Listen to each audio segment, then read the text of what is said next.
We built this film on a foundation of love. Its purpose? To shatter the mental barriers constructed from a lifetime of indoctrination. The eyes are useless when the mind is blind. We are participants in a prison system we are unable to see. Once the veil is lifted, there is no turning back. Many of us rarely realize we are the victims of indoctrination. We follow the pre-planned layout of life, living in a state of confusion, controlled by a small group of individuals who possess great wealth, estate, and control.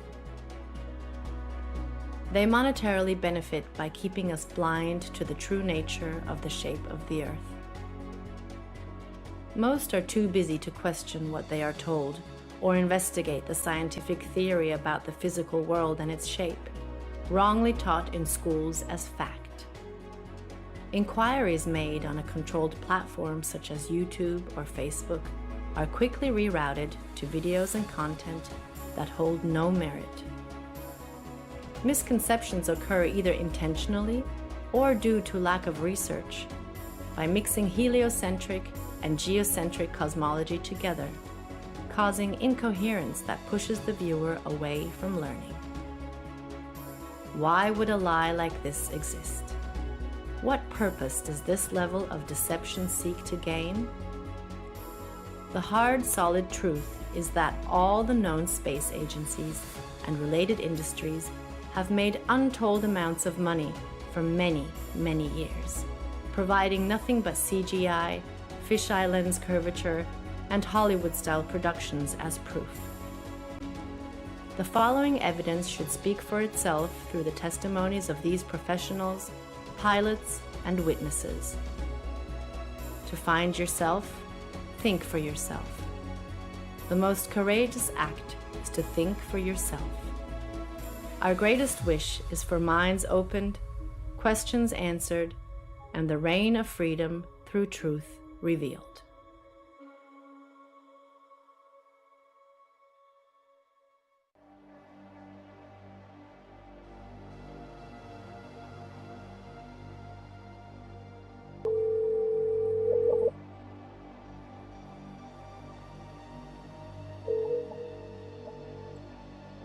Good afternoon. Hey John, how are you? Pretty good, sir. How's everything there? Everything's good, can't complain. It's kind of windy out. Looks like it's gonna rain. But anyhow, I've been getting hit with these, questions regarding the flat Earth, or trying to get information out of me, and I'm not too familiar with the subject. Can you help me out? Yes, sir. Copy that. I'll give you a couple of relatively quick examples that you can also research and elaborate as well. Number one, I'm a pilot, and when I used to fly out of Long Island towards Nantucket, bottom line here is they're going to give you some type of formula for every 100 miles. They're going to give you some type of XYZ per kilometer squared. Keep it very, very simple. Every 100 miles would be approximately 1 mile. 1 mile is 5,280 feet. The actual number is 6666, which is of Luciferian origin, which really reveals who's behind all the conspiracy and cover-ups, for everything. But the bottom line here is a very simple formula is for every 100 miles, you have 5,280 feet, which is 1 mile of curvature. So 100 miles equals 1 mile of curvature. Now, if I'm going, let's say hypothetically, from Long Island to Nantucket, that's about $1.50. It's about 150 miles. So it should be 1.5 miles. So let's just take a mile. So with aviation, you fly at certain altitudes, whether you're flying in a easterly, a northeasterly, to a southwesterly direction. So hypothetically, if I'm flying easterly at hypothetically about 4,000 feet, which is an even number. If you add 5,000 feet of curvature, that would be around 9,480 feet, which does not exist. So the bottom line is pilots know every 100 miles that you travel, you would be dipping the nose down to compensate for 1 mile, which is 5,280 feet of curvature. So there's the proof right there that there's something very fishy with this globe Earth situation, because scientifically it doesn't matter.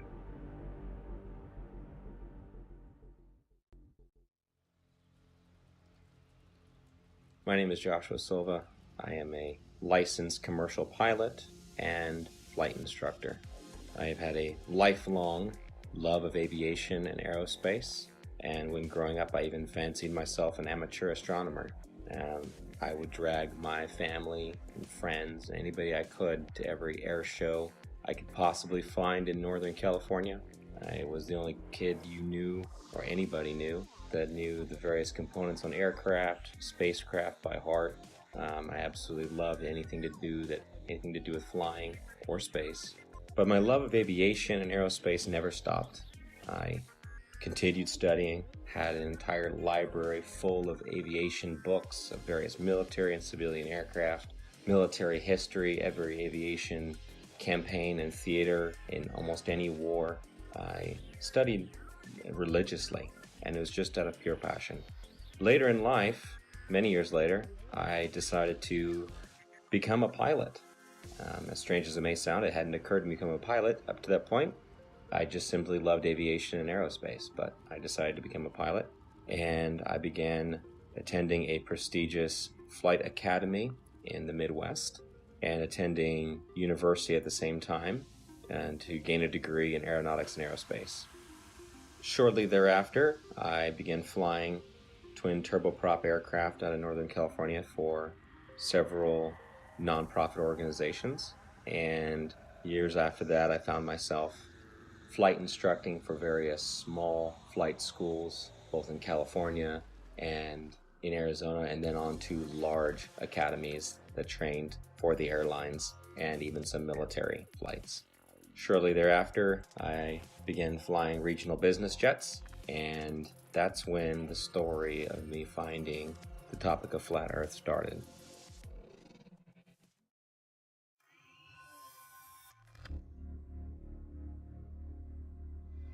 Hola, mi nombre es Héctor Requena. Soy terraplanista desde el 2016. Este tema lo descubrí accidentalmente, me agradó mucho y desde ahí lo empecé a investigar. Desde ahí me di cuenta de lo que está pasando en el mundo. Yo fui aviador, me gusta más la palabra aviador que piloto. Yo volé con mi papá desde niño, él era piloto de la Fuerza Aérea Mexicana. Un tema muy curioso que me pasó a mí fue el empezar a conocer cómo funciona el giroscopio. El giroscopio está diseñado para volar sobre un plano, sobre un terreno plano y una tierra que no se mueve. Todos estos temas me llevaron a seguir investigando. Estamos tratando de invitar a la gente a que no se cierre de mente a estos temas, ya que si no nos damos cuenta de lo que está pasando ahorita es por lo mismo, porque la gente está cerrada, se cierra a pensar fuera de la caja.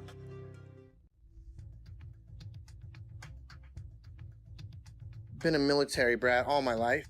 However, I've been in the industry of aviation for the last 21 years.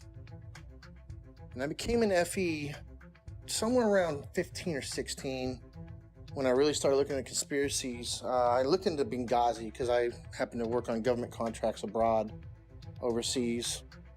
But I've been in aviation for 21 years. Anything from helicopters to aerostats to big birds, little birds, fighter jets, things with engines, no engines, big blades, little blades, compressor blades. Which, by the way, that one's not a hoax. Jets do not run only on compressed air. Contrary to popular belief, it takes compressed air in a blended ratio of air to fuel to drive the now heated gas and rotate the compressor blades. This has been a topic of discussion between FE and, not everything's a hoax. Coriolis effect. With that ties into, obviously with no spin, around the axis points that they say exist at 23.4 conveniently, 66 off the 90 degrees, right? Everything ties into 666 with NASA and all the BS scientists. Our aircraft have things called ADIs, attitude direction indicator, which gives correlation between the aircraft housing or the shell around the gyro itself. The ADI is nothing more than a gyro that will always reference level. I don't care what any pilot says. I don't care what any mechanic tells you. You know, there's a reason that pilots have one book called a Pilot Operating Handbook, and there's every other book, right? From structures to avionics to wiring diagrams to the actual components that make up these systems. That is a standalone system. The ADI does not lie. I don't care how cold it is, how high you are, and some of these guys are pretty damn high. It doesn't matter where you're going. It doesn't matter where you've been. It doesn't matter where you are over the realm itself.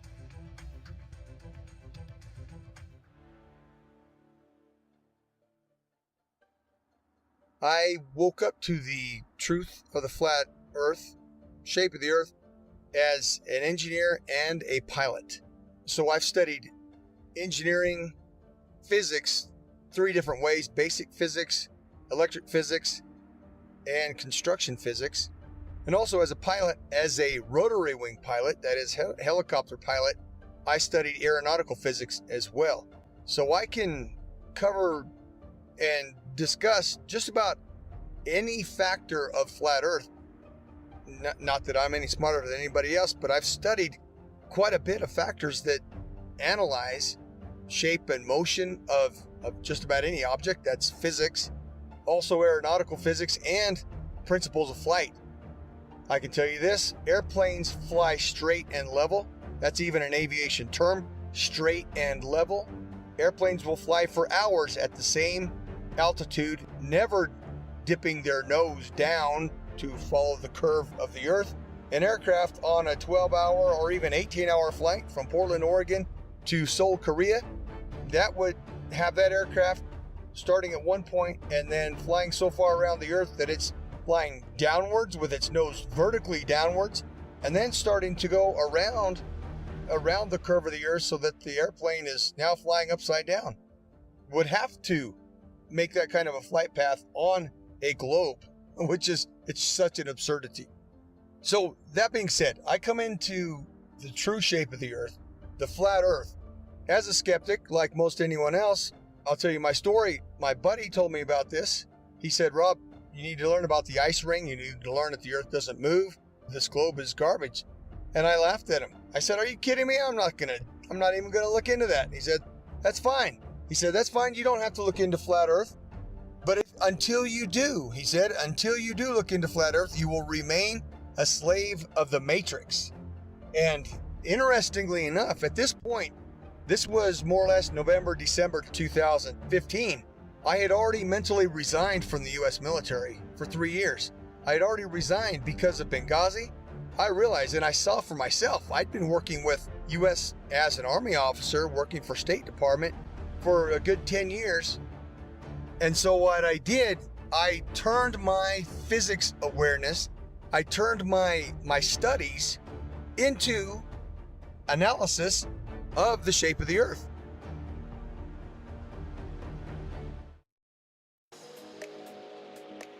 I have a bachelor's degree in English and International Business and a master's degree in Emergency Management. Emergency Management is an area of study that deals with lessening the effects of a natural or man-made disaster.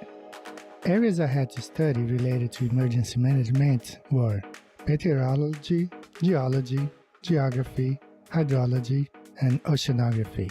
You have to know well how Earth works in order to prevent or lessen the consequences of a natural disaster. In 2019, I wrote the book called 16 Emergency Landings Proving Flat Earth.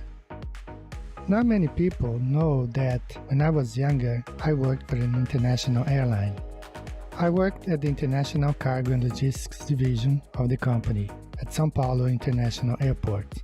I had to know all international routes in order to provide our clients the precise information about import and exports, as well as the logistics of transporting cargo internationally. Our company transported from a simple parcel package to cars and helicopters to anywhere in the world. Having access to all areas of the airport in 1988, the Brazilian soccer team was about to board their flight towards Australia to take part of the bicentennial Soccer Cup in Australia. It was a tournament to celebrate Australia's 200th birthday. Two South American teams were invited to take part of this tournament, Brazil and Argentina. At that time, we had access to several maps, all based on the Globe Earth model. The Brazilian squad left to Australia with natural conclusions that this charter flight was going to Australia over the Pacific Ocean, as the global model suggests, perhaps stop in Santiago, Chile, and then head to Australia.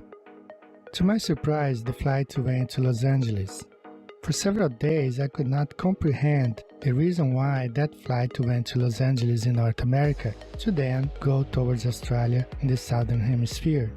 This thing kept alive in the back of our mind for all these years.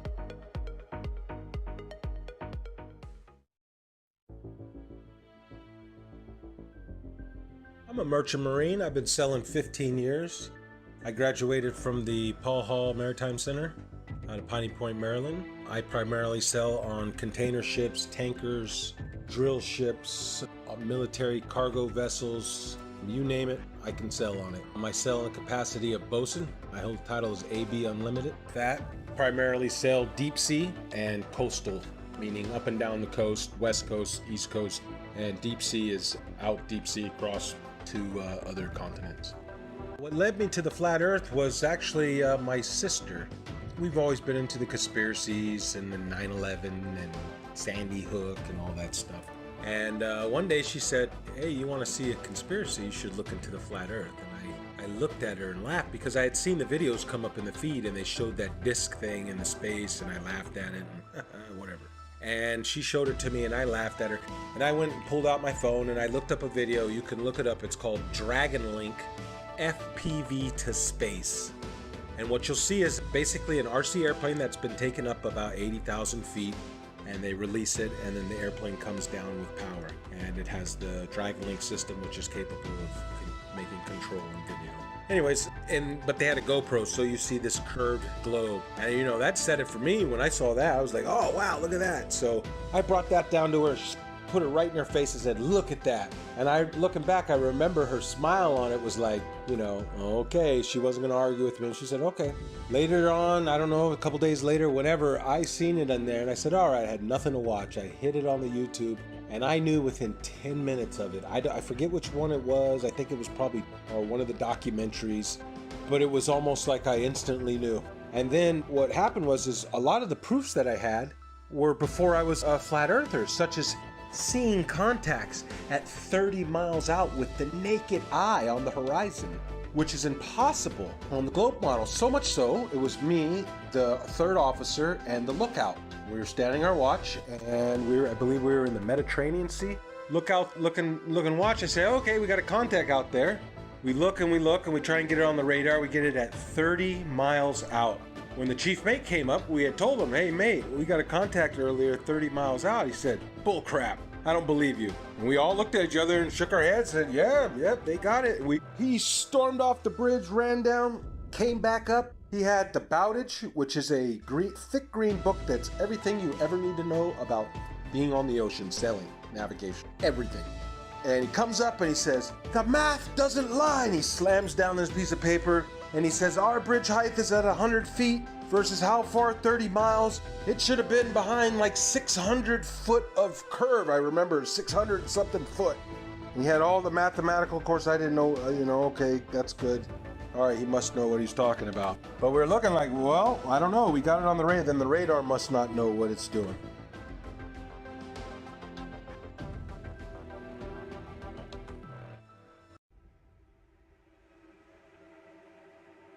You can just call me Jay. That's what my friends call me. That's what I go by. I just go by Jay. My work experience, I joined the Navy when I was 17 years old. I had a secret security clearance. There's different levels of security clearance. There's like a lower level, then there's a secret, which is what I had, which is like a mid-level, and then there's a top secret. I did not have a top secret clearance, so there's a lot that I don't know. But I did have a secret clearance. So it's basically the mid-level security clearance for the government that I had. And I did that job for 8 years. I worked in operational intelligence specifically. The radar navigation, there's a limited scope of what we're able to see. Now, granted, this is 15 or 20 years ago. what I mean by that is, with it being 15 or 20 years ago, the technology nowadays on the new warships, I would imagine, are just off the charts advanced compared to what we had, 20 years ago in the early 2000s when I was doing deployments for the Navy. We're looking at the scope of the radar. Now, this is just going off of the actual screen that we can see. Now, there's 3 different screens. There's the basic radar screen where we have this limited scope where it only goes out like 25 miles, right? Then there's this other bigger screen, and I forgot the name of it, but it goes onto this huge projection in the Combat Information Center. Basically is where all of the information is housed. And on this huge screen, we can actually zoom out and see a significant portion of our area of responsibility. I can't say the exact number. Again, a lot of this is classified. Basically, when we zoom out onto this large projectile screen, it goes in and out, right? So the reason why we're able to zoom in and then pull back out is just for accuracy. So if we're looking at something that could just be like a buoy in the water, right? Just one of the little tiny buoys that the ships can use as kind of placements to track where they're going, that can be mistaken for an actual like small watercraft. So we have to be able to differentiate between that and some of the ships that we're looking for, because some of the deployments we're on, we're out there looking for drug ships, we're looking for other types of ships, submarines, basically just to keep a track of everything. That's basically what the Navy and Coast Guard do. They want to make sure that they know what's going on in the seas, and that's kind of the way the United States Navy operates. They're basically dictating what happens in international waters.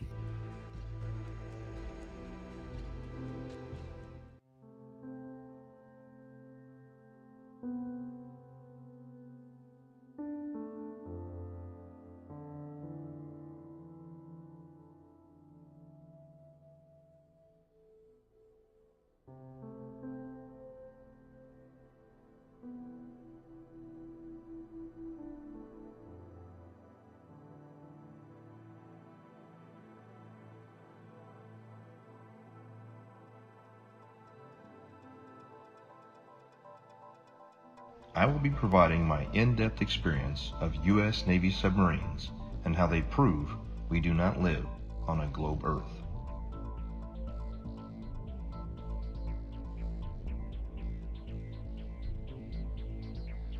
However, due to the nature of my job and the security clearance that I hold, I wish to remain anonymous.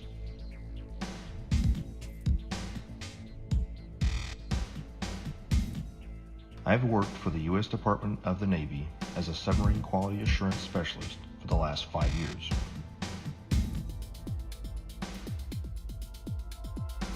My job is to ensure that each submarine is built properly, safely, and to the engineer's plan.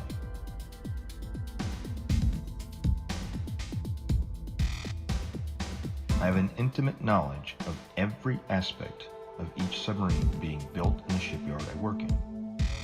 Now that you've heard a little bit of my background, let me explain how I arrived at the crazy notion that the Earth is visibly and observably flat. I have always questioned the reality around me since I was little. I never followed anything mainstream, and I was never interested in what the news had to say. As I got older, I started looking into more and more things out of my own curiosity. 9/11, school shootings. I eventually started researching the moon landing because it just never sat well with me. And it didn't take long for me to completely unravel that for the hoax that it is.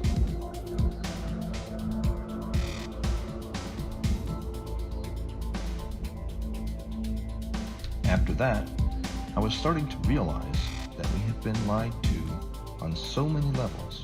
What else could there possibly be? Then I saw a video about the flat Earth pop up on my YouTube recommendations.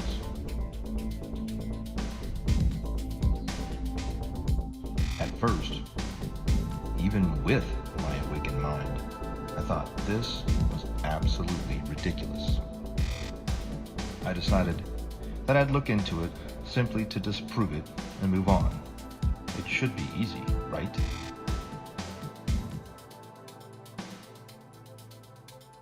That was over 6 years ago, and I still can't disprove the flat Earth. In fact, the more I research it, the more it reveals. This leads me into my submarine experience. looking back on everything I had accomplished while on active duty with eyes to see, has only served to solidify my stance that we live on a flat and motionless plane.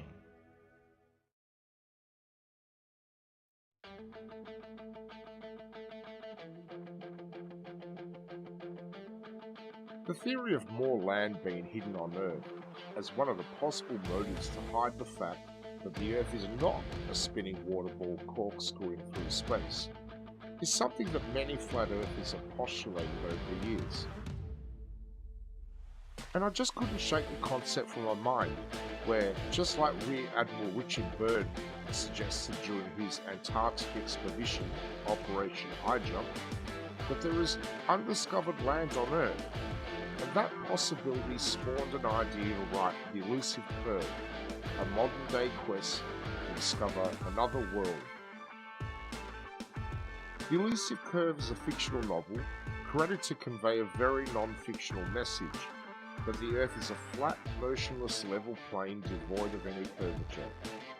When Max Carter discovers irrefutable proof of the true shape of the Earth, the course of his life drastically changes, and he becomes a man obsessed, convinced that there is more land being hidden beyond Antarctica, and that he is going to reach it. The Elusive Curve debunks typical globe Earth claims, including ships disappearing over the horizon due to the curve of the Earth, the Foucault's pendulum, and the Coriolis effect, whilst presenting flat Earth proofs like visual perspective, level water over vast distances, and long-distance photography, all within the context of Max's varied and colourful relationships.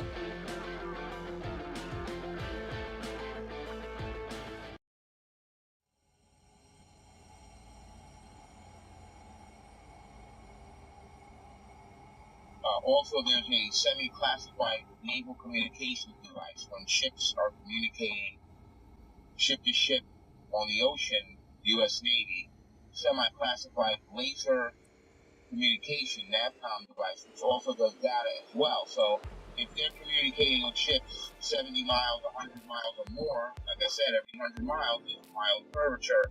So it wouldn't work because lasers operate line of sight. They operate in a straight line. There's no curvature to the laser. So the bottom line here is the naval NAVCOM classified, semi-classified system that they use to communicate ship to ship, that operates on a laser, and if there was curvature, anything over, like I said, 100 miles is 5,280 feet of curvature, and the ship's diameter is nowhere near that, which you know. So there's another example, the naval NAVCOM communication device. Also, there's a woman, female KLH pilot, KLH Dutch Commercial Airlines. She got fired from her job a while back for questioning this issue.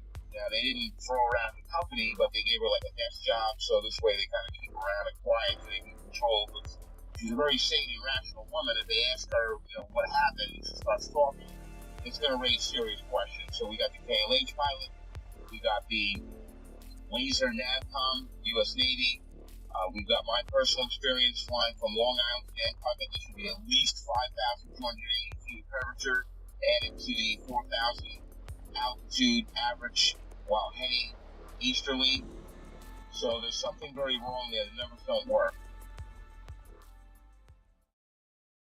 Could the Earth actually be flat? I began to see opinions and arguments that seemed logical, but I heard several arguments, which I now know were most likely disinformation, easily disprovable in the aviation world, but there were some that stuck with me. And so, myself being the way I am, I ran quickly, metaphorically, to my old textbook. And I opened my old textbooks, found them, unpacked them, cracked them all open, and even downloaded brand new copies in PDF form offline of all these books to make sure that nothing had been changed. I thought for certain that I knew exactly what compensation pilots are trained while flying to compensate for the spin or the rotation of the Earth, for instance. As far as falling around a globe, I assumed in my mind would be an aircraft's angle of attack. But upon more study, I found that not to be true.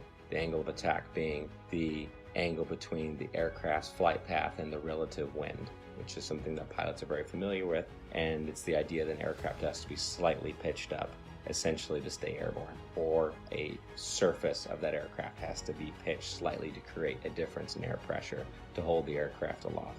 And that is assumed, or was assumed at that time by myself and other pilots, to be the compensation one would make for falling around a globe while flying, period. But upon further research, I found that this was not the case, and it was not even mentioned anywhere. This compensation was not mentioned anywhere I could find in any resource that I had gone to flight school with, and they were extensive. There were many, many books, especially as one progressed towards the commercial flying side, especially elective courses, especially if you're going to university as I was, studying aerospace, that you would assume, and I had assumed, that this was calculated for.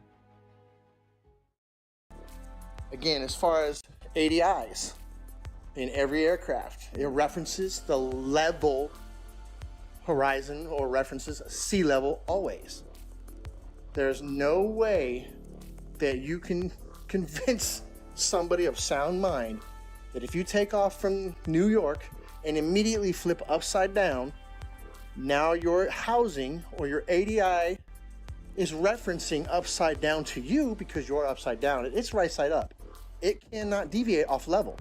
It doesn't matter how much fuel you got in your tanks. It doesn't matter if you're a helicopter or an aerostat or a fighter jet. That gauge will always reference level. It has to, because otherwise it would be a poor reference. And if you could manipulate it, why would you even have it in the airplane or your aircraft? But if you go take off 2 miles away, do a barrel roll, you're now flying upside down. At what point does that gauge show you back right side up?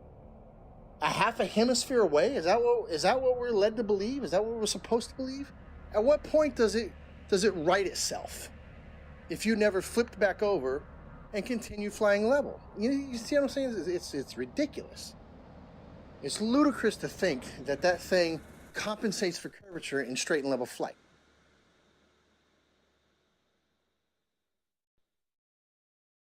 The big one that is oftentimes quoted is compensation for Coriolis effect while flying. And this is something I'd even taught my students about, and it's always assumed to be correct. We just assume. We're given the narrative from a young age, and everything is built upon that assumption, upon that theory. And so I thought I had the silver bullet. Coriolis effect. We always calculate for that. Well, as I began to look through the books and to look into the calculations given for Coriolis effect, the narrative began to fall apart even further. I began to see things I didn't notice when I was in school, such as Coriolis effect is actually never calculated for, but is assumed to be a part of wind correction angle. Wind correction angle is one of the many calculations pilots of all kinds make while flying to correct against winds in whatever volume or section of air they're flying through, which it could be from any direction, and you're flying through it, so you have to compensate a certain angle into that wind to hold a straight line. Interesting side note, I worked on aerostats for several years, and I always ask people who try to bring up gravity, well, how come my 4,000 pound, 74,000 cubic foot aerostat isn't getting pushed towards the ground? It weighs more than you do, which you believe gravity is pushing you down, right? Because these are some dense ass people. But how come the aerostat's not getting driven into the ground? It weighs more. It's definitely larger than the size of a house. It's more than size of most houses. So why isn't it getting driven to the ground? Well, that's because it's displacing less weight than the atmosphere or the medium that it's in. And I try explaining that. I don't know how many times you've probably posted something on this. I don't know how many times we're going to have to post something on this. But every time that little kid lets go of that helium balloon and starts crying. Radar is simply another form of radio transmission. Radio includes anything within the range of the electromagnetic spectrum. Electromagnetic spectrum, also known as light. Radio is the transmission of light, whether it's visible light or radio waves which are not visible. When it comes to radio transmissions, there must be a transmitter and a receiver. There can be a reflector or a transmittal unit along the way. However, in the end, there's got to be at least transmitter and a receiver. And in the case of radar, radar transmits a signal and it bounces off a reflector and then it comes back to the receiving station. Or it can go to other stations if they're set up in the network properly. Long story short, radar emits a signal, it bounces off something, and then it returns to a receiving unit, and the receiving unit maps that reflection accordingly. If there is no reflector, then there's no return signal, and then the object does not show up on the radar. For example, it's off the screen. Notice, there's no curving around anything. It goes out in a straight line. Radio signals always travel in a straight line. So the transmitter sends the signal out to the target, bounces off, and it comes back in a straight line. Radar cannot travel over the curve, and hence radar is dependent on line of sight, direct beam from the transmission to the target. It reflects and it comes straight back. There is no curving around anything, thus is radar.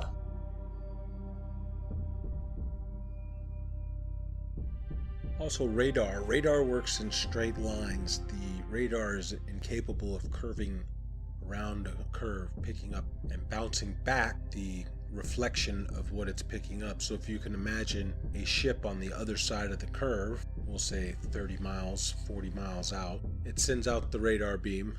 The radar beam is supposedly curving around this ball, bouncing back, and then bouncing the reflection, curving back around to be picked up by the radar. That's not happening. It's flying out straight, and when it picks up something, it hits it back. It's not going around any curve. That's plain and simple. That can be looked up on your YouTube and see how radar waves work. They don't go around the curve. Every diagram shown will show you straight lines. They don't show you curved lines.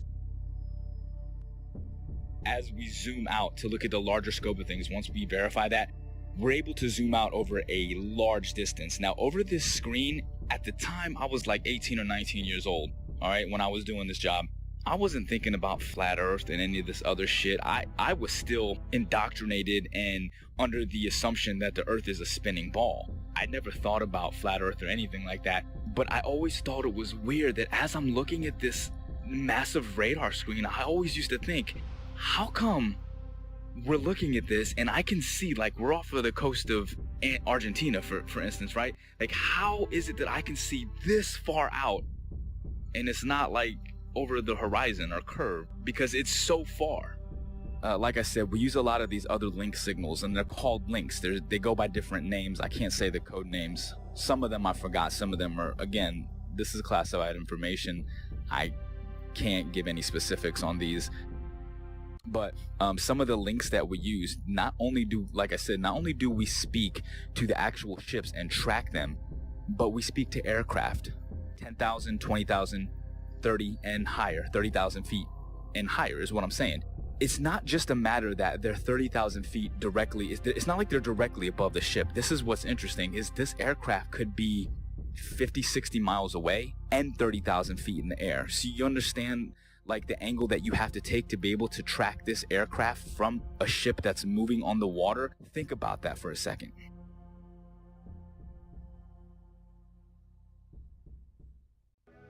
I served on board of a United States 688I fast attack nuclear submarine, and I can personally attest that we never constantly angled down during our submarine deployments. One of our longest transits went from the Gulf of Oman around the southern tip of Africa and back to Connecticut. We were underwater for almost 3 months straight.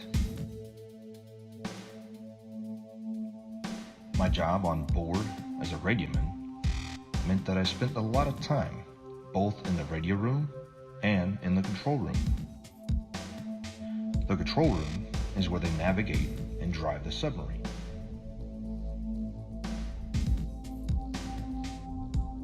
I never once, in my 5 years active duty, heard the officer of the deck or the diving officer give the order to consistently change the angle of the submarine to compensate for the curvature of the Earth. The primary task of the diving officer and the helms and plainsman is to maintain the submarine as level as possible while in transit. If the Earth had any measurable curvature, I am certain we would not have been able to make this incredibly long transit without accounting for it.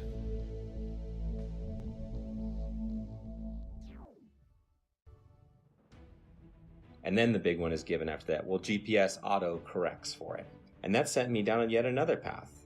GPS auto corrects for it. If it's a satellite-based system, how is it correcting for spin if it's also spinning over the same body? And why are there large gaps in GPS coverage over large oceanic bodies?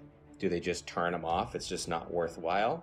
There have been enough aviation accidents at sea, very far from shore, that would say otherwise. And if you gave the American taxpayers, the ones funding these satellites that are supposed to track aircraft, the information that, well, we're just shutting them off because it's not worthwhile, those 3 or 4 jets full of hundreds of passengers just have to use other navigation methods such as dead reckoning, which is basically using a stopwatch and guessing to the next checkpoint, essentially. If you were to tell them that, they would be infuriated. So that could not be the case. Coverage was a problem. Even over large and non-densely populated areas, you would lose GPS coverage, even in jets at times. So this began to unravel the thread of satellites and satellite timing, and the fact that many reels of footage show these satellites being launched by balloon rather than by rockets. How the concept of these rockets doesn't even work to make it past the atmosphere, much less leave something in perfect geosynchronous orbit.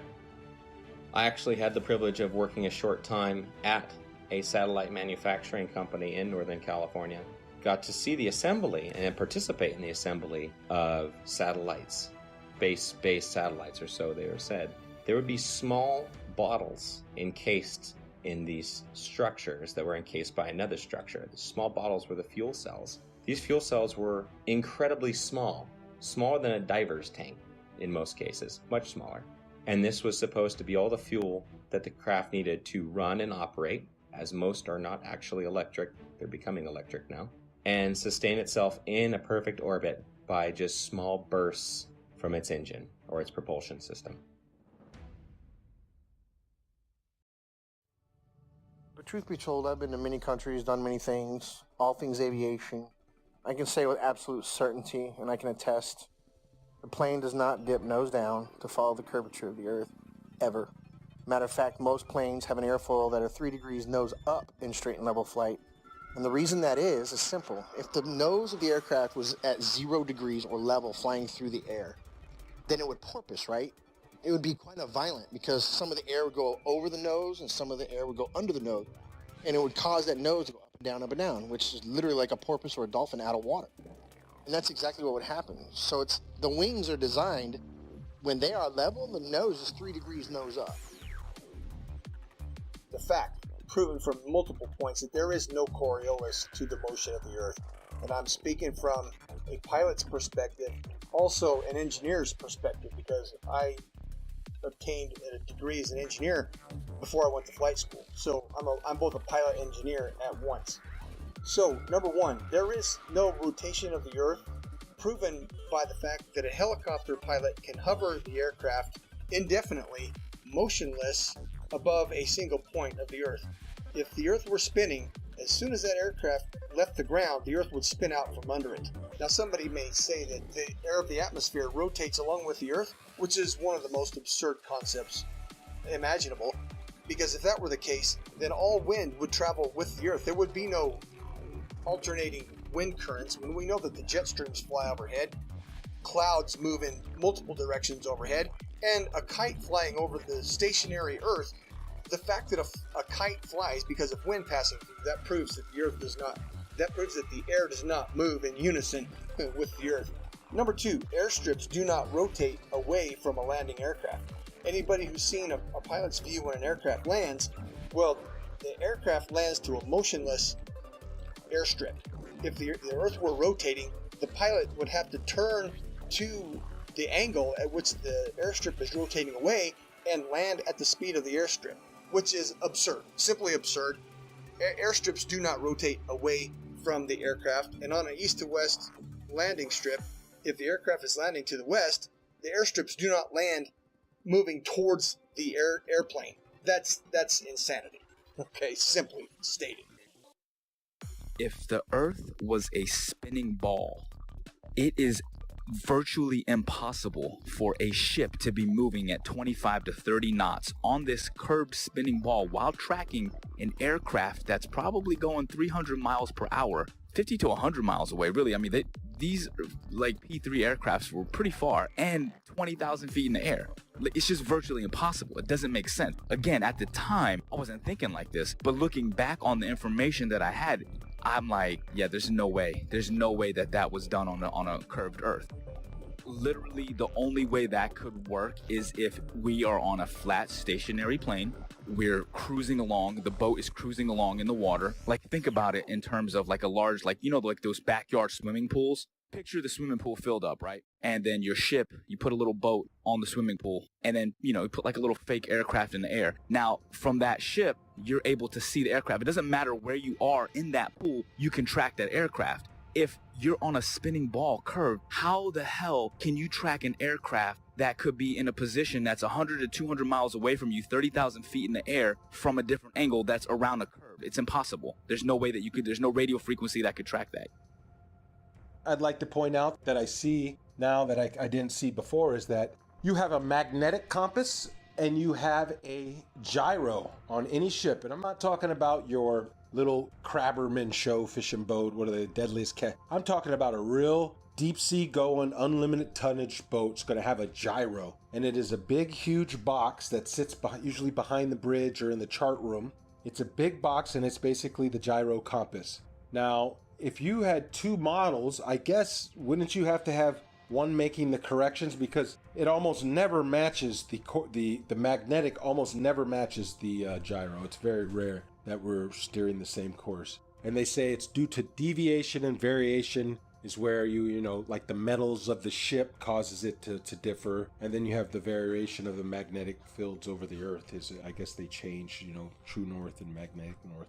But the way I look at it is, man, they got two different machines. One is a machine and one is from God. The way to get around the earth. God's not a dummy. He put the way to get around the earth with the compasses. If back in the day they had motorized vessels that can get them around, they would probably have got around a lot better. But they were at the mercy of the wind. People say, oh, they didn't know their way, or, you know, they were using the stars and stuff, and they, you know, so I just believe that the two compasses, the gyro compass that's electronic, and then our regular compass is because they are switching the ways, you know, the maps. There's two different ways to get around the earth. You're tricking us. Here is another flat earth proof that I never noticed while I was on active duty, thanks to years of indoctrination. Periscope observations. When the submarine is at periscope depth and the observer is looking for ships on the horizon, they will start to see masts at about 8 to 9 miles, depending on atmospheric occlusion and sea state.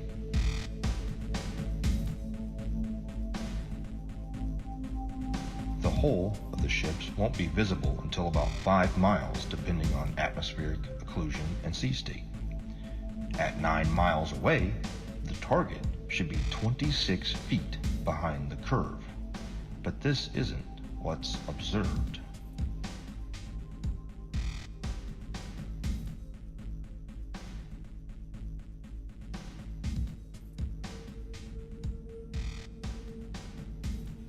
My final flat earth point on submarines is with regard to the AN/WSN TAC-7 ring laser gyro that is used on board of U.S. Navy submarines.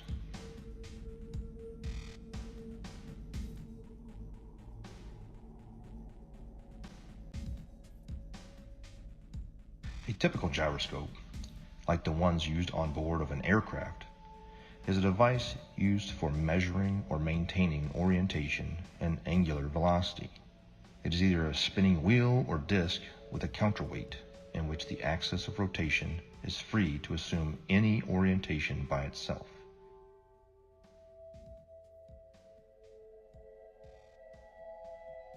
When rotating, the orientation of this axis is unaffected by tilting or rotation of the mounting, according to the conservation of angular momentum. However, a ring laser gyro doesn't have any established weight. They use light as a point of reference. It spins up a disk that shoots out lasers, and it has a digital encoder that deciphers where the laser strikes inside of the gimbal system. No make-believe gravity required. Let's just say we're like 30 miles away. These missiles can shoot much further than that. I can't give you the exact number, but say we're 30 miles away, okay? 30 miles is far. So from our ship, we can track on our we have like a missile projectile. It's like a radar, but it's a little bit different. It's specifically designed to track the missiles. You actually input the coordinates, latitude and longitude of where you want the missile to strike. Really, really high precision accuracy. Really accurate. We hit that launch and the missile, and it will hit that target 30 miles away, even longer than that. Now, here's the thing. Again, that's not possible on a curved Earth. These missiles are huge, 50 caliber projectiles that are carrying massive amounts of explosives in them, okay? Each one of these missiles are probably worth hundreds of thousands of dollars. So whenever you're lining up these missiles to shoot at targets that are 30 plus miles away, if the Earth is spinning, again, now think about this. We're not sitting like on land holding a gun, all right? So picture this. We're on a ship, like actually in the middle of the water, okay? And the missile is shooting off of the bow of the ship.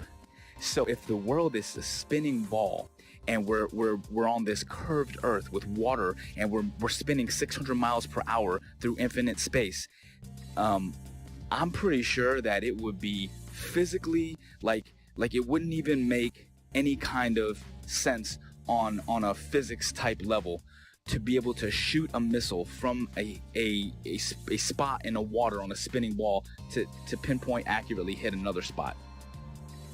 And at night, we were going on one ship, on a military ship, and this is with night vision goggles, 50 miles, and these guys were on the bow. They were not even on the bridge where you'd be 100 foot up. They were on the bow, which is barely probably 40 feet off the water's edge. So these guys, and they have the latest state-of-the-art. This was in 2015. 2015, they had state-of-the-art, what do they call them, night vision goggles. So these things are capable of seeing that far if we live on a plane. You can't deny it. It was so obvious, but not to everyone else. I guess the programming's harder than other people, so they don't want to hear it. But over the years, I have learned the model. I know the model like the back of my hand.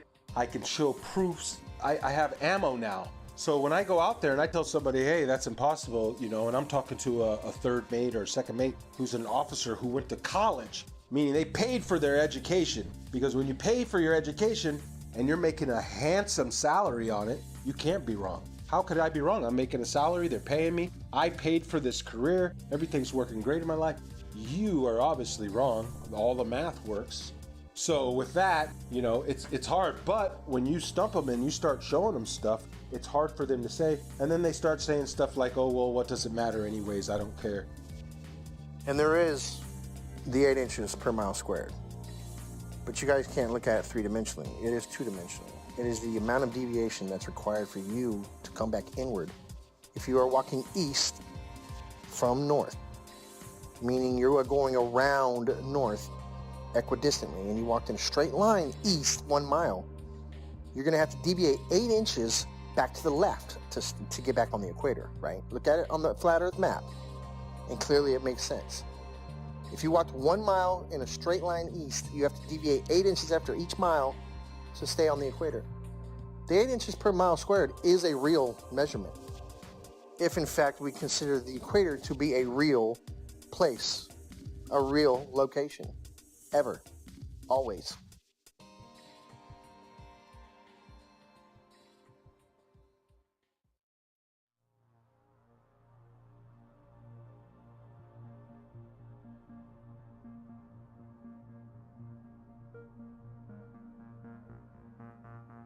In 2015, I came across YouTube's suggestions for Flat Earth videos. My first reaction was to laugh off.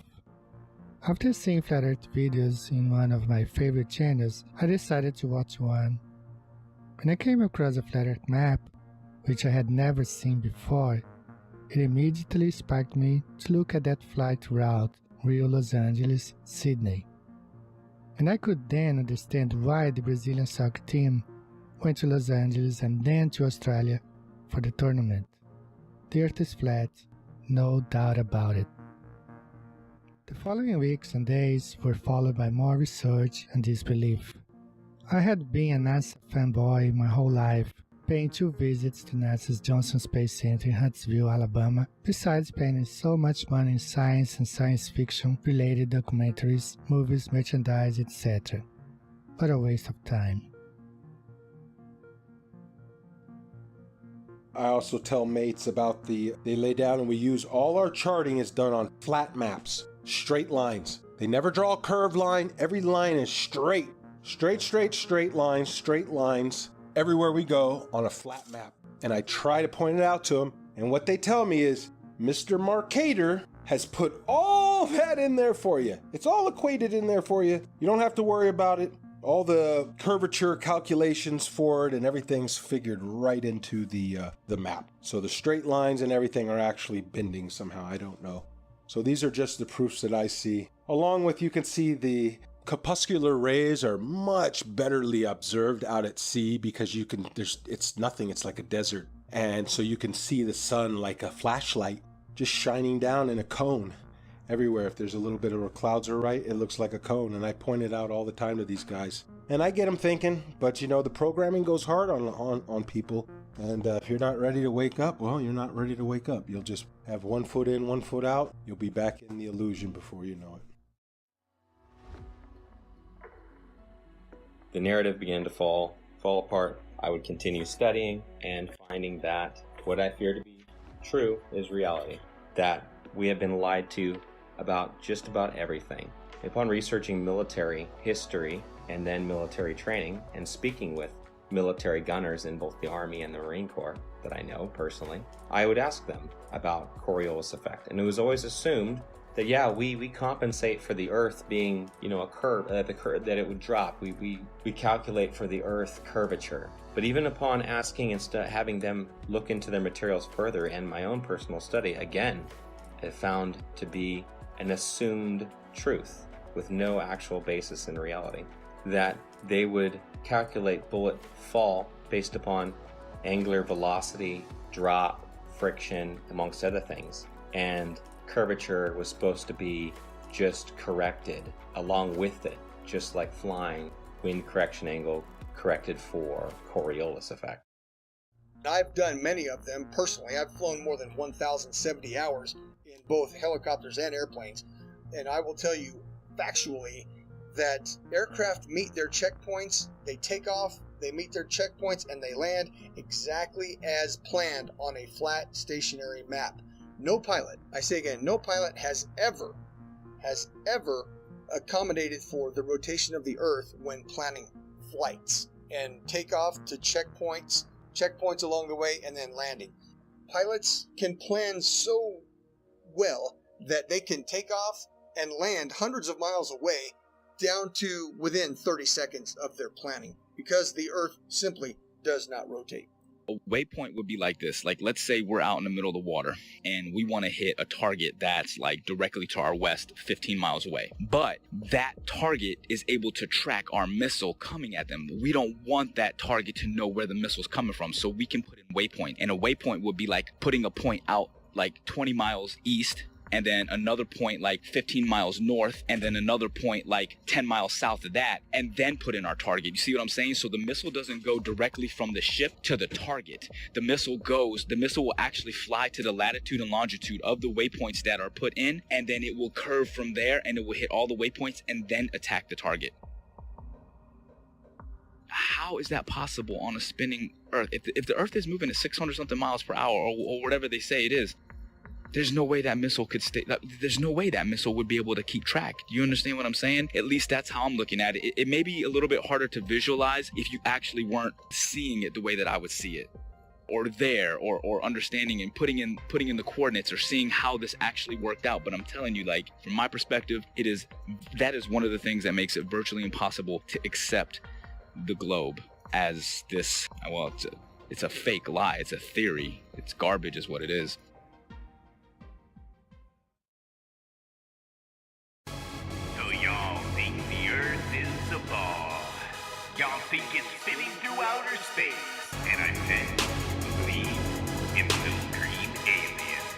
Well, actually, the Earth is flat. Here I'll give you facts, all the math, science, and all that whatever you need to believe. Come on, can't you see that a submarine couldn't use a periscope, nor a plane use a gyroscope? But Huey doesn't adjust for the Coriolis or sniper looking down the scope. This is all hard to take in and hard to cope, but I hope that I've given enough rope to explore the rabbit hole that our Earth is not a ball and it's not spinning through outer space. If someone wants to prove me wrong, please give me a name and we can debate it all day, anytime, and with real tests, measurements, and evidence. Stop lying to the world's nations. We have real science to back our observations. Don't believe in the indoctrination of the people, cause they don't want you to believe that the Earth is level. Don't believe in the indoctrination of the people, cause they don't want you to believe that the Earth is level. Dig deeper, be a rebel, then dig deeper than a shovel. Keep your mind level, it's flatten the curve and lighten the herd. Give the truth what it deserves, tell about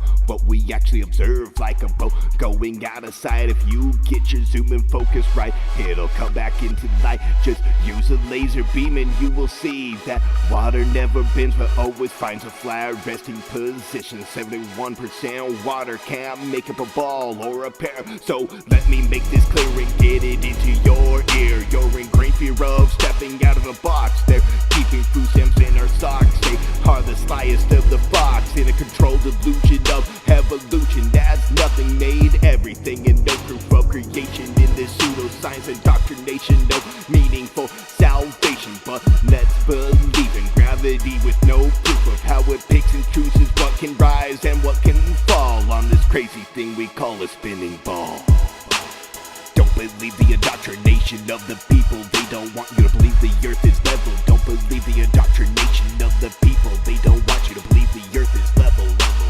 Let me give you something else to measure. Don't worry, it's my pleasure. If you want to vacuum or pressure, you must have a container, and that's a no-brainer. But since we believe the universe is on a roller coaster ride, even when Polaris is in the same place every night and has been for thousands of years, has the heavens work like gears, telling us time and the years like a big machine. The heliocentric model is just a drink backed by money and based on influence theories, never providing hard evidence except for CGI and camera trickery of my natural senses in our school systems. But flat Earth brings meaning to our existence like a period at the end of a sentence.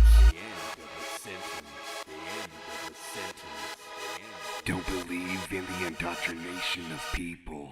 They don't want you to believe that the Earth is level.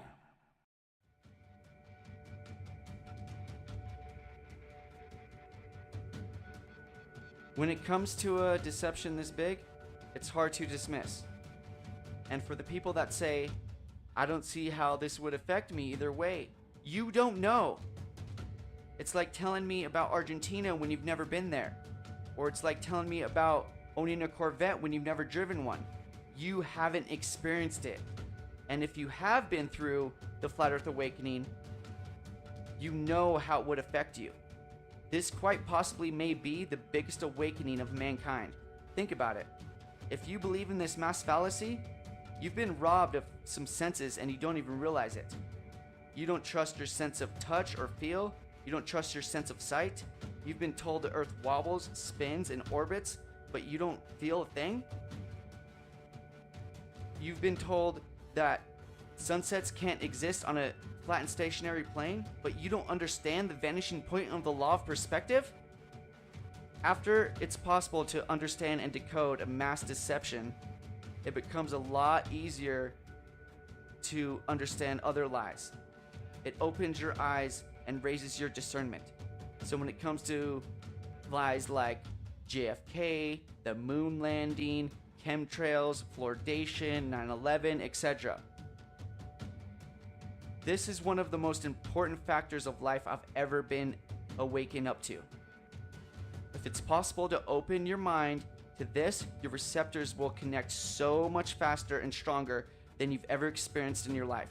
Understanding the ground you walk on every day and the luminaries that go over your head every day, which I still don't understand all of its entirety, can change your life forever. Knowing you are specifically, intelligently, and uniquely designed so you know mentally, physically, and spiritually your vibration, energy, and frequency of life. So don't act like this doesn't matter. We've been lied to on a mass caliber. We can prove we live on a flat and stationary plane with observable, repeatable, testable experiments with data, hypothesis, and conclusions without depending on blind faith, indoctrinated, religious, theoretical, nihilistic, opinionated philosophies. That's the difference.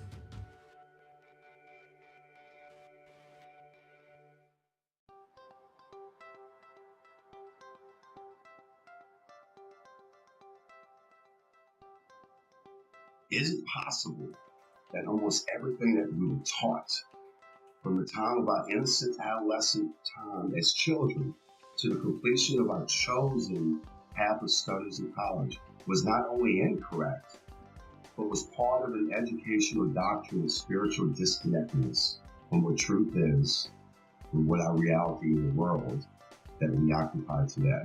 What if I told you that this is but a small capsule in a puzzle that was well planned and engineered by a world control system to propagate a catalog of theoretical studies and sciences that in some cases have never been proven to this very day, nor will it ever be proven, ascertained as fact. Humanity appears to have been hoodwinked into a dumber state of who we are, where did we come from, and are we unique in God's creation concerning a geocentric world, or are we in a heliocentric world based on theoretical studies by a Jesuit astronomer named Nicholas Copernicus? He suggested this in 1543. His works were not released until after he died because he himself didn't believe in the spin ball theory either that is taught still today at the highest levels of education.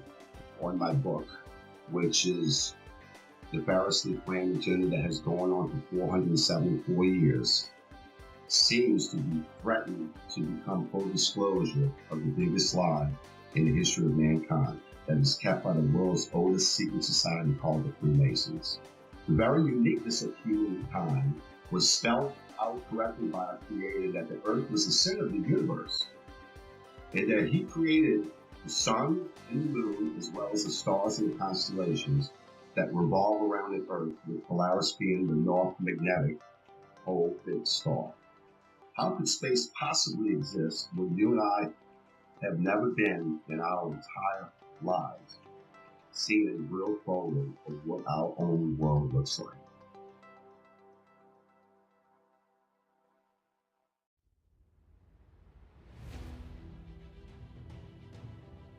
Max must constantly deal with the stigma and ridicule of being the crazy flat earther from friends and family, and bombardment of typical questions like, why would they lie? How could so many people keep such a big secret? And what does the shape of the earth even matter anyway? The elusive curve presents all the main arguments for a flat earth and solid arguments against a spinning ball earth in a fun and realistic story format, recommended for all flat earthers and curious-minded people alike. Join Max on his journey as he attempts to convince his friends that the shape of the earth is not what they know, while he plans for a mission to discover more land on Earth with his ambitious and somewhat crazy plan to acquire a high-altitude pseudo-satellite to prove the shape of the Earth one way or another. The Globers, definitely scientifically, we're looking at flat earthers have some very, very, very valid points according to those three examples. Thank you. You got it, brother. Anything else? No, that about answers my question. Quite a lot to take in. I've taken some notes. Thank you. Thank you again. You're welcome, sir. Any questions? I'll be here for a while. Contact me anytime. All right. God bless. All the best. God bless. Yo invito a la gente a que por lo menos sea un poco más abierta de mente hacia estos temas, porque la verdad es que esto está muy fuerte. Se vienen tiempos muy difíciles ahorita y debemos de estar conscientes de que el sistema nos está manipulando de una manera muy, muy grande. Entonces, pues, vamos a ver qué pasa.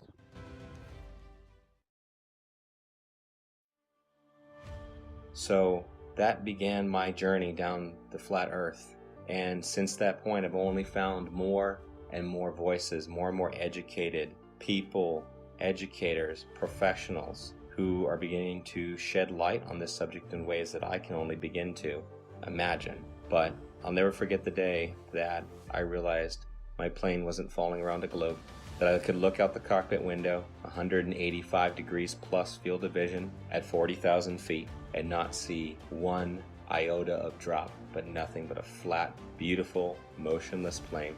The assumed calculations that we made that were compensating for Earth rotation were just a part of a calculation based upon wind speed and the angle we had to hold in order to fly against that wind and go in a straight line to our destination. It's one of the most freeing truths I've ever experienced, because in some small way, the idea that these other conspiracy theories and things we've been lied to about are true. But this biggest one is the biggest truth of all. We've been lied to about everything. It means we can start over. We can start again. At this time, at this point in our history, we are uniquely positioned to make that change. And if I can make one statement to the people out there, it's simply this. That's it. That it's level. You cannot fall off the edge of an in-ground pool. It is level. Where you put your feet in the water in France, it's the same height that you're going to put your feet in New Jersey and Brazil. Do some research. This is not the only thing out there that needs to be researched, unlearned and relearned. The Department of Education, founded by Rockefeller in 1908, did a good job of proving that the mode of ignorance that he calls his education board, you are the proof it's working. The mode of ignorance widens every day. It gets bigger and bigger every day because people keep believing what they spit out. Unlearn. Thinking outside the box. The box is the cap that you got at graduation. So understand that for the first 18 years of your life, you didn't learn the truth about anything. You were simply told, and you got a reward for repeating it. Now it's time to think for yourself. It's time to do research and do your own testing. Be your own white coat. Knowing the earth is flat has placed me in sync with our Creator, His creation, our hidden past, and with the future we hope to build. A future where we should not have an organization called United Nations governing the world. And there is no globe, there should be no globalization. This is my message to all of you. Peace.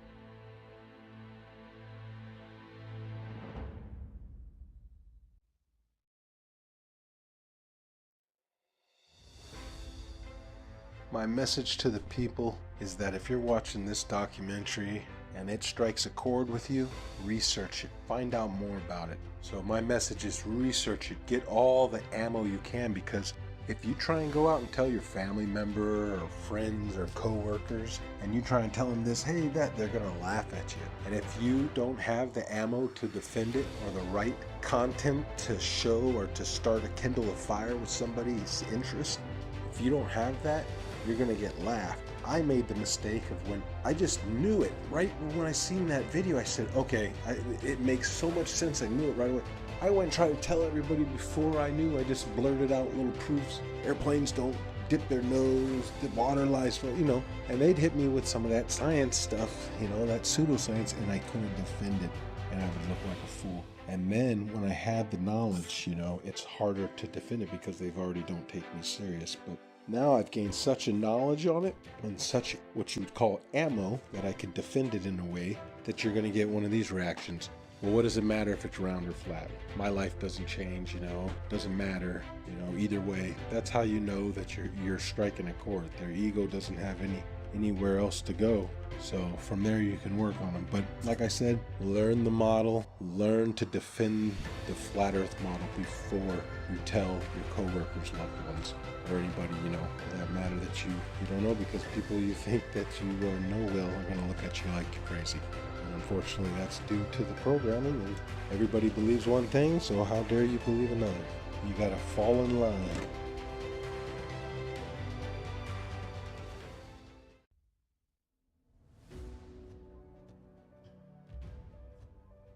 So if you're able to actually open up your mind, look at things objectively, allow yourself to break free from the indoctrination bullshit that you were taught, you'll feel more free. You'll see the world differently. You'll love more deeply and compassionately. You'll appreciate life more. That's how I lived my life. A couple years ago, honestly, I can tell you this. I just hope and pray with all my heart that, as the years go on, this is probably not something I'll see in my lifetime. But, as my children grow older and my children's children, as the generations go on, the truth will start to emerge. And it is starting. I mean, it's incredible, that so many people are starting to really awaken. But, 10, 20, 50, 100 years from now, hopefully we can break free of the chains of indoctrination and really see the world for what it is and actually appreciate it and love the world and love each other. And I think if we all understood that there is a creator, people would be less inclined to be so abusive toward each other and the earth. So that's my big message for the people. Just think for yourself. At the end of the day, just be a good person.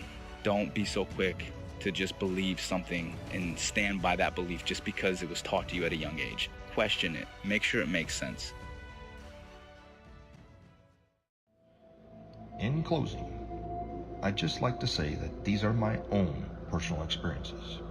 I never ask anyone to simply just believe everything I'm saying. In fact, please don't. That's how we've gotten into this whole mess to begin with, by blindly following others who say they've already done the research for you. You allow deceptions to occur.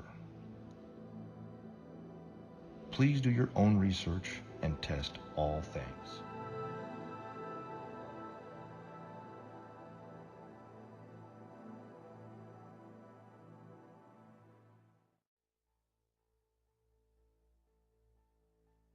All space agencies are part of the cover-up because they are also Freemasons. It is my consensus that space is fake. And NASA was set up this deception and even admit that images of Earth are composites and computer-generated images. Since 1958, NASA has literally force-fed us to and continue their trickery, sorcery, wizardry, and being only God of oneself, yet cannot get high enough altitude to provide humanity with one single photo of what the very shape of our world is. I believe strongly in the very senses that God gave all of us. And instinctively, our senses are 99% correct. And my book will help those awakening sheep remove the dark shades from this massive deception. And for those who are unwilling or unable to think past their noses, then those sheep will remain asleep. My book is part of the Great Awakening from pseudoscience that has put man living in a Newtonian world of Einstein physics, ruled by Frankenstein logic. Game is over.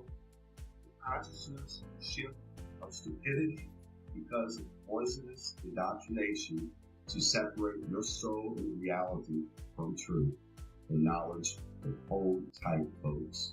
A real awakening is happening all over the world.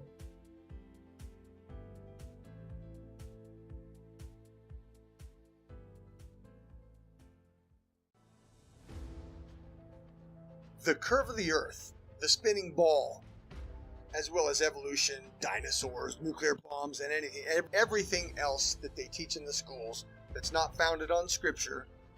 Number one, it's mathematical, geometric, geospatial, geophysical, and in all other respects, The spinning ball Earth is a scientific absurdity, provable by observation and measurement and repeatable science experiments.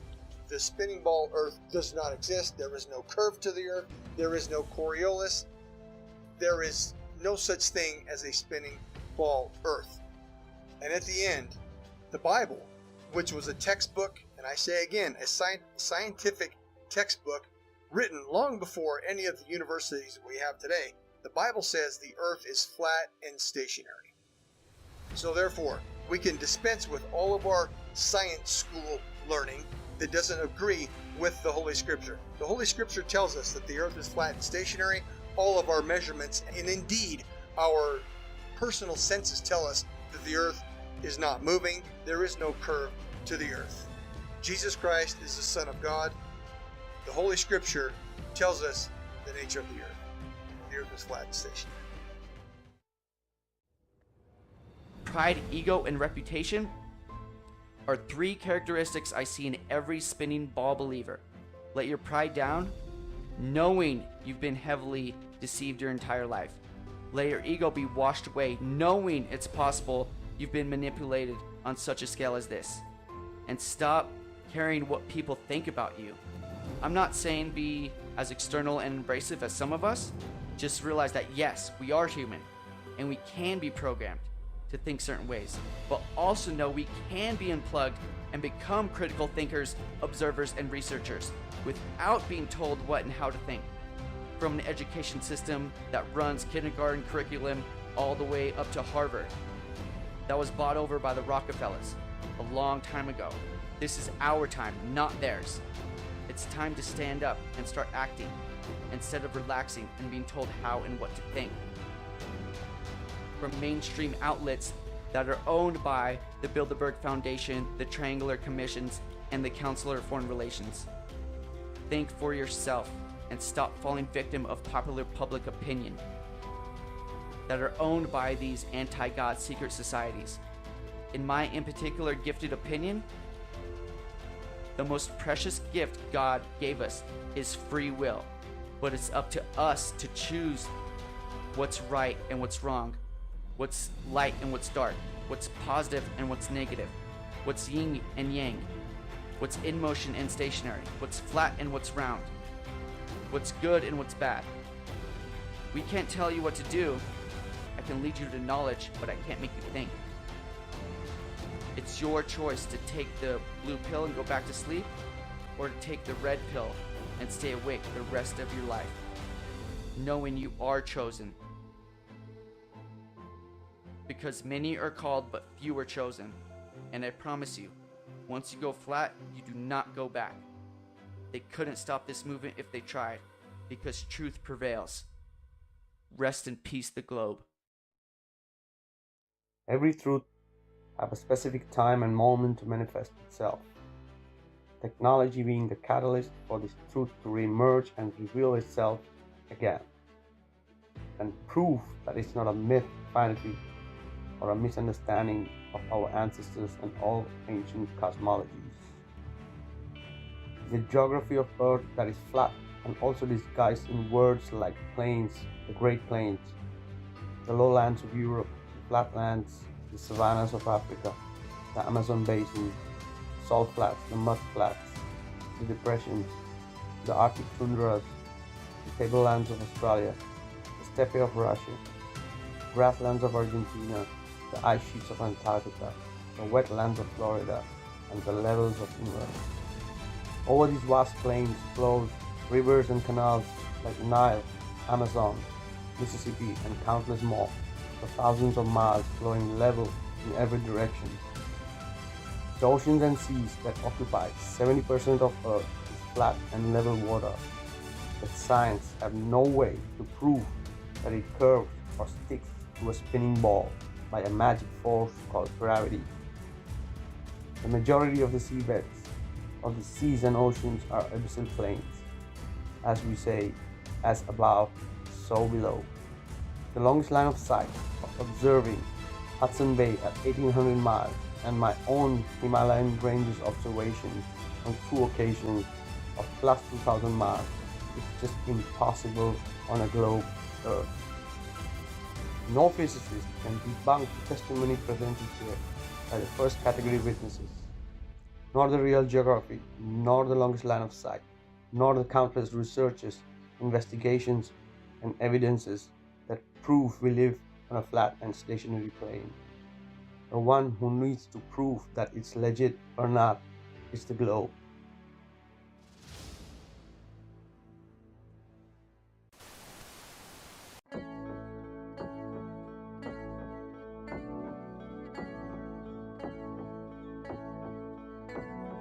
Wonderful, magical, celestial light, fantastical, mystical, wonderful sight.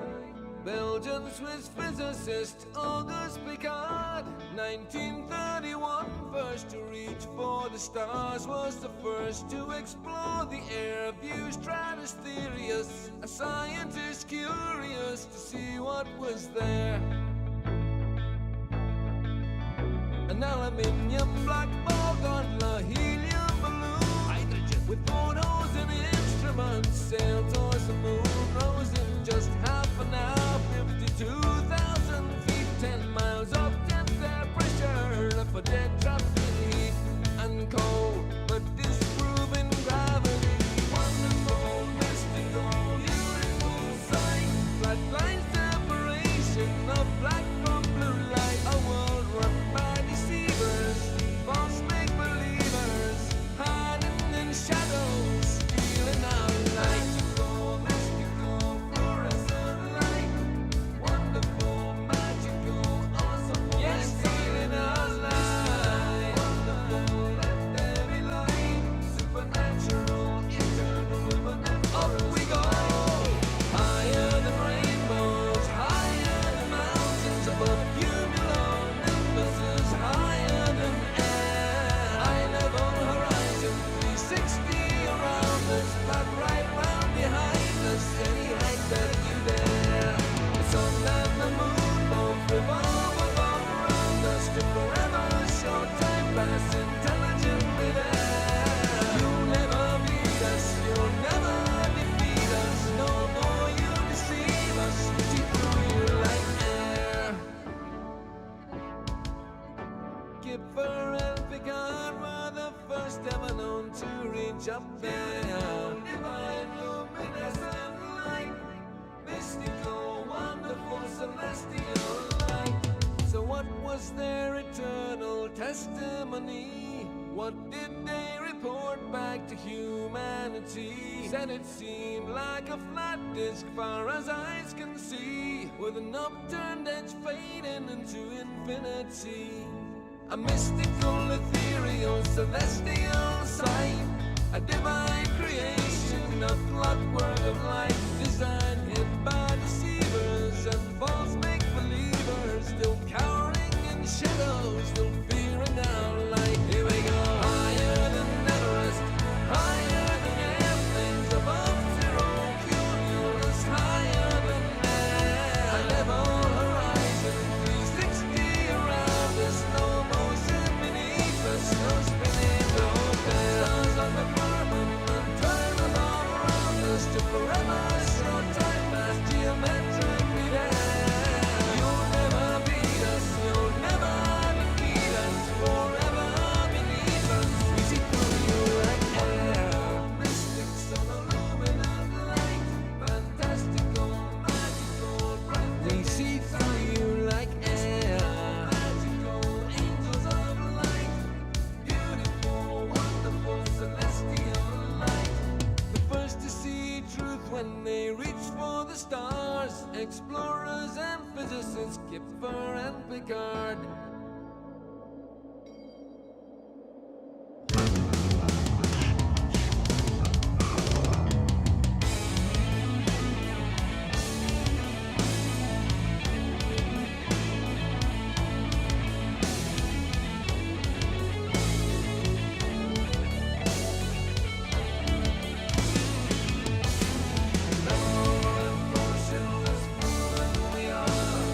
Never